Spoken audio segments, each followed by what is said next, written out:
YouTube, you know what time it is. Holy series. The Blade itself review. I finished this last night and I couldn't stop, so I've already started reading the second one. Boom. We're like 100 pages in already. It's so good. It's so good. This did not disappoint in the slightest. This is my second favorite series. I'm already saying it before I finish it. It is. I like the first book that much. Quick rating, 5.3 out of 5.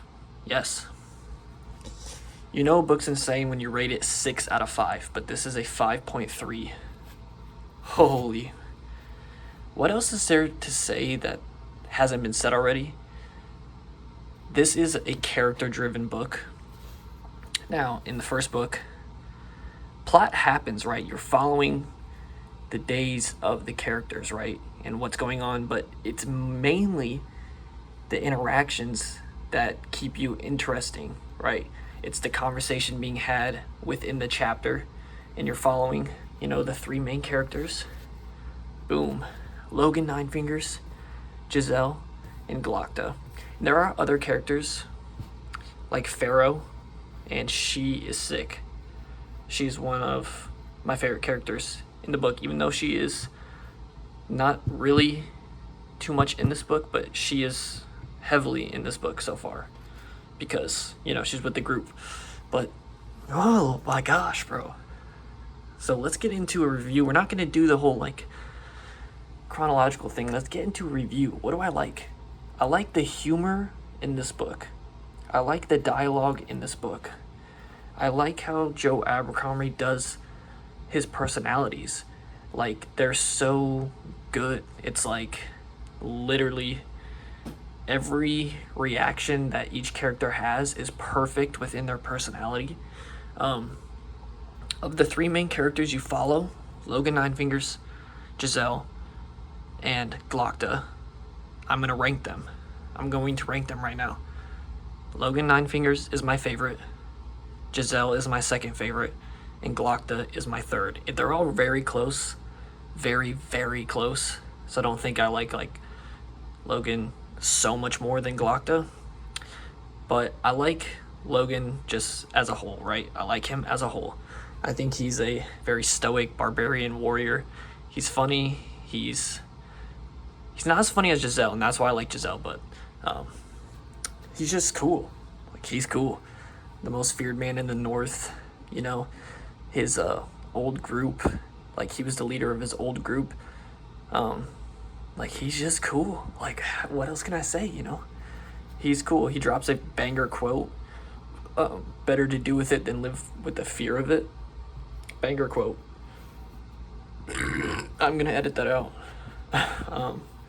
But yeah, and then Giselle's my second favorite because it's funny. His chapters are funny. He's this arrogant prick, right? But his chapters are funny. I don't know how to put it. So I don't know if you could he is my second favorite character, but him and Glokta are very close, very close. It's just that I found his chapters to be funny, and yeah. Plus his chapter with the contest and all that is very, very, very cool. Without really getting into the second book, I like the lore drops. Again, Joe Abercrombie's just amazing, grimdark. We got brutality, lore, political intrigue. It's just amazing. This book is amazing. Holy, it lived up to the hype. Like I said, I don't want to get into this book, but there's already been insane lore drops about the old world with Baez, however you want to say it. He's obviously going to be the lore dropper guy. I'll just keep it here. But we're not talking about this book because we're talking about this. There's still insane lore to be had. Going into the Maker's house was an insane chapter. Insane. I might butcher the name, but Candias. I want to know more about him. Okay. In the second book, it's revealed he's the second son, right? Of Eus. But he is interesting, and I want to know way more about him. Obviously, with Juvens too, I want to know more. But the lore in this, the contest with Giselle is insane. Him training for that and then winning. He didn't cheat himself, but Baez helped him cheat, the wizard. Which, I like Baez. Let's talk about Baez. I like him a lot, but he's just not my favorite character. I don't know how to put it. He's just like a really cool character that you know is gonna lore drop. He's part of the quest that ends in this book, how the ending of the book. He's like the leader of it, right? And yeah, that was insane. That was insane. So, you know, I like how you get to know the characters for the first like 400. I don't even know. Like the whole book is like you learning the characters, their reactions to stuff, their dialogue. You know who's talking. It's funny. It's great. There's stuff that happens, don't get me wrong, but obviously, like, if you were to lay out the plot, it's like, you know, it's pretty linear. But, like, every chapter is very intriguing because they're talking about something very important. Or something is happening, but it's mainly dialogue, so it's like they're talking about something super important. It could either be a funny dinner, or, you know, Glokta talking with the Archlictor with like political intrigue. It could be the Closed Council with political intrigue, which I love. Joe Abercrombie was crazy interesting with his political intrigue. So if you like Game of Thrones, it even says it right here, Joe Abercrombie is terrific by George R.R. Martin. If you like Game of Thrones, you're gonna like this book. You're gonna like this book. There's magic. Man, it's just crazy. Let's talk about the ending. So, I thought it was going to end with Glokta just remaining in Adua, or, you know, the Union capital. I don't know if I'm going to pronounce the name, but, you know, the Agriant. I thought he was just going to remain there. But no. He goes to Gurkel, where he was tortured. That is spicy. And speaking of spicy, the Guild of Spicers is literally there. So I'm hyped to see more of that. You know, I'm not going to talk about this book that much, but I know some things now, you know. I know some things about Glokta and what he's up to. But yeah, he's got to find the traitor in Gurkel. And, you know, it's going to bring up PTSD stuff. He was there, tortured for 2 years. He fought a war there. Man, he's like if Jaime Lannister was tortured, and then brought back, and then everyone like regards him with like disgust and like pity and like a crippled, because he is crippled. But like they're like, you know, some people don't even know he's alive. They don't even know he's the same Glokta as before. The, you know, the best swordsman, the colonel, I don't know how to pronounce that, but, you know, the commander, whatever, of the army, or one of them. Colonel Glokta, yeah. They don't even know it's the same Glokta. It's like literally, the best way to put it is you've read Game of Thrones or watched it, which I've only watched it. It's like Jaime Lannister, one of the best swordsmen, you know, the girl's guy, you know, the it man. He won the contest. He goes to war, gets tortured for 2 years, comes back crippled, and everyone just disregards him. So he turns very cynical, yeah. But then Giselle is literally him before the war. So it just makes so funny dialogue when they meet together. And I also like how when these characters meet, it's not like a main cast you would expect. They are like, the best way to put it, it's like Logan, Nine Fingers, and Giselle and Glokta all meet, right? But they meet in such small ways in their own world, because they're each the main character, that they disregard each other so much. Because it's not like a main cast where they're all like, oh yeah, like we're together. Like, if you're reading Glokta's point of view and Giselle comes up, Glokta barely regards Giselle because he doesn't like him. He doesn't care about him. He's not him. It's Glokta's point of view. And it's just funny how it's done, because everyone has their own point of view, and they're each so small in each other's point of view, but then to the reader, they're all the main characters, so it's just so funny. It makes for really, really good dialogue, and good humor. Let's talk a little bit more about the ending, because that's like the interesting parts.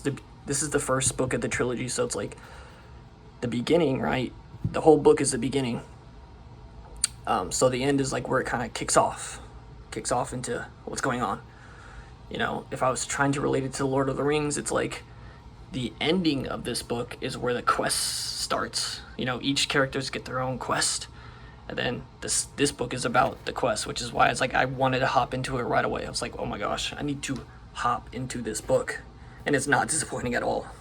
Like, I'm gonna go back to reading it after this review. But so Glokta's got to go to Gurkhul. Bayaz recruits Nine Fingers and Giselle and Pharaoh, who is insane. She is awesome. Her backstory is super sad, but she's a strong character. She is cool. She is so cool. If she has like a lot of screen or dialogue in this, and like I'm just gonna say like screen time, book time, she's gonna be one of my favorite characters, or if not the favorite. I like how she hates everyone. She doesn't trust anyone. She is cunning and smart and funny and savage. Don't forget Savage. She is a fighter. I like the wizards, and I like the political intrigue and power they have, right? Am I forgetting something about the ending?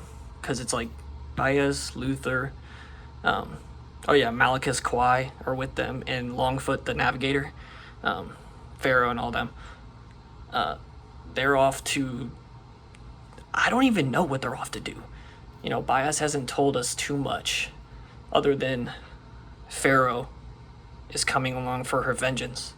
So it's got to be something with Pharaoh, and then Logan would be there to protect.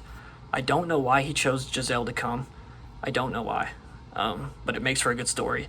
I thought he would just go up into the north and fight. That's how I thought it was going to end. I thought Giselle was going to go up to the north and fight, which he was, but then he was pulled off the boat to go to with Bayaz. So I was like, okay, that makes it way more interesting, actually. So Nine Fingers is there for protection, Malachus is there to learn, and then the Navigator's there to navigate.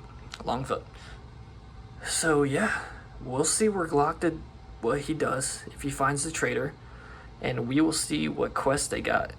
And I will just say a little bit about this book, because I would say the third storyline is obviously colonial now. I got to that part, west, you know, Major West, whatever you want to say it. He's fighting the war in the north. He's the POV of the north. So it's like, man, it's so good. I didn't even really talk about Major West, but yeah, I liked him up until the chapter with his sister in RD. Yeah, they got a sad backstory, like really sad, and I do not agree with what he did at all. I wish he didn't lose his temper with her. That's the problem. He was having a horrible day. I wish he didn't lose his temper with her. I wish it was like some nobleman or something that he beat up, but nope. Yeah. And then learning about RD, how she's just been the victim of circumstances her entire life, which is super, super sad. I hope something comes better for her. I don't think Giselle's the worst person for her, but he's not definitely the best. I hope something better comes for her.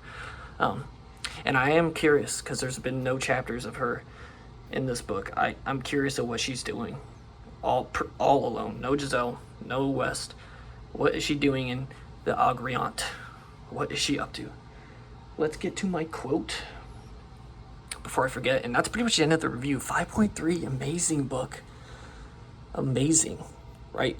Second only. This series is second only to the Sun Eater series by Christopher Ruocchio, which I haven't done any reviews on that because I was reading that before I did reviews. But I finished Demon in White. So if you want reviews for that, let me know. Kind of not, we're not talking about the blade itself for a second, but yeah, if you want reviews for the first 3 Sun Eater series, which is my favorite series, let me know. I probably will do it anyways, but yeah. All right, let's get to my quote. Page 196. This was Logan Nine Fingers. I thought it was just kind of funny how he was going along with Baez, and then he said, so it's kind of like a funny quote, but it has truth to it too. So he said, I'm sick of making my own decisions. They're never the right ones. Ignorance is the sweetest medicine, my father used to say. I don't want to know. And he's talking about not wanting to know about why he's even following Baez. He doesn't even care. He's just there for the vibes. I thought that was hilarious. And also, it's true. Ignorance is the sweetest medicine. If you don't know, you can't worry about it. You would just be chilling. And he's chilling. So yeah. Boom. Watch out for this review. Bam. Insane book. Characters, insane. Dialogue, funny, witty, good. And I even like the plot in this one. Like, there's stuff that happens there's no filler, no nothing. Like, it's just boom. Galactus torturing somebody. Giselle's training and getting his butt kicked by Major West or something. And it's funny. Nine Fingers is with Baez the entire time, and he's on the quest to come to the Agrion. And it's funny. It's even funny when they get to the Agrion and then they're like questioned by Galacta. He doesn't trust anyone. But oh my gosh, yeah, really good book. Lived up to the hype. Boom. Oh shit. All right. Goodbye. Let me know in the comments below what you think.